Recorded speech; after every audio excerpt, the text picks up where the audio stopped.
Hello my dear friend, इस video में हम बात करने जा रहे हैं बजाज फिनसर्व स्टॉक के बारे में। मुझे उम्मीद है आप सब अच्छे होंगे। यहाँ पर अगर हम बात करते हैं कि अगर आप सोचते हैं कि अगर आप इसके ऑल टाइम हाई के ऊपर ब्रेकआउट से आप एंट्री लें, तो हमेशा अगर आप कभी भी ब्रेकआउट के ऊपर की एंट्री सोचते हैं कि ब्रेकआउट होगा फिर एंट्री होगी, तो आपको एक रिट्रेस का वेट करना चाहिए, जो कि सेफ इन्वेस्टर्स के साइन होते हैं।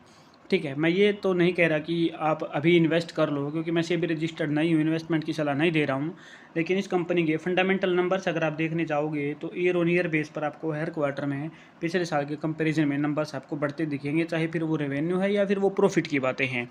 ठीक है, अब टेक्निकल एनालिसिस करते हैं। वीकली टाइम फ्रेम हमने यहाँ पर सिलेक्ट किया है।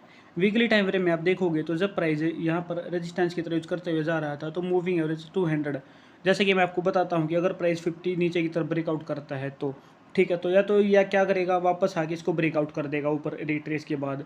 ठीक है, या फिर नीचे की तरफ चला जाएगा। तो यहाँ पर आप देखिए, ठीक है, ब्रेकआउट के बाद जो रिट्रेसमेंट की रेंज थी वो हमारी क्या बन गई थी। ठीक है, और इसी रेंज में कंसोलिडेट कर रहा है प्राइस, दोबारा से आके दोबारा इसी रेंज में।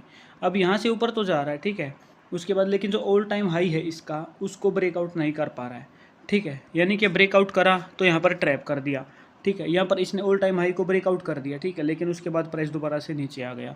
ठीक है, तो ये क्या है, ये इन्वेस्टर्स का स्टॉप लॉस हिट हो रहा है यहाँ पे। ठीक है, तो आपको अब क्या स्ट्रेटजी यूज़ कर सकते हैं। ठीक है, ऐसी कोई स्पेसिफिक स्ट्रेटजी नहीं है।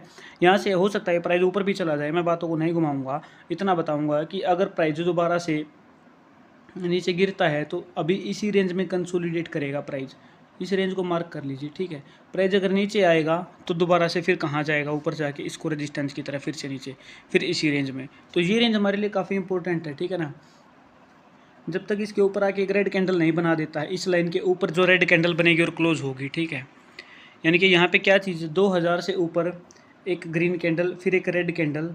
ठीक है, उसके बाद उसका ब्रेकआउट है, तो हम मानेंगे कि इसने अपना पैटर्न चेंज कर लिया है और अब ये अपना हायर हाई का पाथ फॉलो करेगा। मंथली टाइम फ्रेम के अकॉर्डिंग भी आप देख सकते हैं कि ये जो स्टॉक प्राइस है 2022 के बाद से लगातार इस रेंज के अंदर फंसा हुआ है।